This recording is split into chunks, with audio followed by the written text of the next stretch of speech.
Sir எலெக்ஷனுக்காண்டி இந்த விஷயம் இப்போ பண்ணுறீங்களா சார்? இல்லைங்க, இது ஒரு 1.5 வருஷம் முன்னாடி 2 வருஷம் முன்னாடியே பண்ணிகிட்ருக்கோம். ஸோ இதை இம்ப்ளிமெண்ட் பண்ணுறதுக்கு காரணம் இந்த எலெக்ஷனா சார்? இல்லைங்க, அது அந்தளவுக்கு லேட் பண்ணிட்டாங்க. கவர்மெண்ட் என்ன பண்ணியிருக்காங்கன்னா, ரொம்ப பெர்மிஷன் அதுன்னு சொல்லி ரொம்ப லேட் பண்ணி இப்போ தான் அது முடிகிற அளவுக்கு வந்திருக்கு. ஆல்ரெடி இந்த மாதிரி திட்டத்தை வந்து செஞ்சுட்டேன்னு சொல்லி கணக்கு எழுதிட்டாங்களாம். ஸோ அதனால் கணக்கு எழுதுனால இந்த ப்ராஜெக்ட் வந்து கொடுக்க முடியாதுன்னு சொல்லியிருந்தாங்க.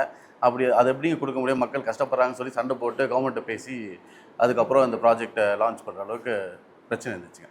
அந்த அறக்கட்டளையிலிருந்து நிதி ஒதுக்கி இதை பண்ணியிருக்கதா நீங்கள் சொல்றீங்க. ஆனால் அந்த நிர்மல் நாகர் வந்து நான் அந்தந்த ஊர்லேயே அமௌண்ட் வசூலிச்சு சொந்த காசை போட்டு தான் இதெல்லாம் பண்ணுறேன்னு அவர் என்ன பல வீடியோவும் வெளியிட்டிருக்காரு. இல்லைங்க, அது வந்து மற்ற ப்ராஜெக்ட் அவர் நிறைய இந்த சொல்லியிருக்காரு சார். அதுக்கான இல்லைங்க, அது இதுக்கு தான் வந்து அவர் கேட்டுட்டு இருந்தார். அந்த நேரத்தில் தான் நாங்கள் வந்து உதவணும்னு சொல்லி இன்றைக்கி தெளிவாக இங்கே இதில் பேசும்போது சொன்னார். இந்த மாதிரி நிறைய குளங்களை அவர் தூர்வாரி அப்படி தான் நாங்கள் ரீல்ஸ் நானும் சொல்லியிருந்தேன். ரீல்ஸ் பார்க்கும்போது தான் இந்த மாதிரி நிறைய விஷயங்கள் அவர் செஞ்சிட்ருக்காரு. செஞ்சுட்டு இருக்கும்போது நம்மளும் சேர்ந்து அதுக்காக நிதி உதவி செஞ்சுருக்கோம். அவர் சொல்ற அதே நாராயணன் காவேரி எந்த இடத்துலையுமே உங்களோட அறக்கட்டளையிலிருந்து நிதி வாங்கி பண்ணுறேன்ற வார்த்தையை அவர் சொல்லவே இல்லை.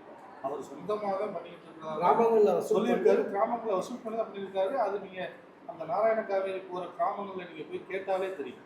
சரி, இப்போ நீங்கள் என்ன சொல்ல வரீங்க? இல்லை, இந்த அறக்கட்டளையிலிருந்து நிதி வாங்கி பண்ணதான் நீங்கள் இந்த நிகழ்ச்சியை நடத்திருக்கீங்க. ஆமாம். ஆனால் அவர் என்ன சொல்கிறாரு, அவர் ரீல்ஸ் என்ன போடுறாருன்னா அந்தந்த ஊரில் வசூல் பண்ணி தான் நீங்கள் அந்தந்த ஊரில் வசூல் பண்ணால் வசூல் பண்ணி போட்டேன்னு தான் சொல்லுவாங்க. நாங்கள் கொடுத்தோன்னு நாங்களும் கொடுத்தோம்லாம் சொல்லுவோம். இல்லை, பண்ணியிருக்காரு அவர். நாங்களும் சொல்கிறோம், அவரும் சொல்கிறோம். அதுக்காக தான் சேர்ந்து நினைச்சு ஒரு விழாவே வைக்கிறோம். இதுக்குள்ளேயும் ஒரு பிரச்சனை உண்டாக்குன்னு பார்த்தீங்கன்னா நீங்கள் இல்லைங்க, அதான் தண்ணி டைம் டிலே தான். பார்த்தீங்கன்னா இப்போ 109 நாளில் முடிக்க வேண்டிய விஷயத்த வந்து பார்த்தீங்கன்னா 2 வருஷம், ஆல்மோஸ்ட் 1.5 வருஷம் 2 வருஷம் எவ்வளோ ஆச்சு? 1.5 வருஷம் ஆயிடுச்சு. இது நீங்கள் அரசாங்கத்தை போய் கேள்வி கேட்பீங்களா? இல்லை கேட்குறேன். நீங்கள் இப்போ கேள்வி கேட்குறீங்க. இந்த கேள்வி கேட்டால் நீங்கள் அரசாங்கத்தை போய் கரெக்டாக இந்த கேள்வி கேட்பீங்களா? இல்லை கேட்குறதுக்கு பதில் சொல்லுங்கள்.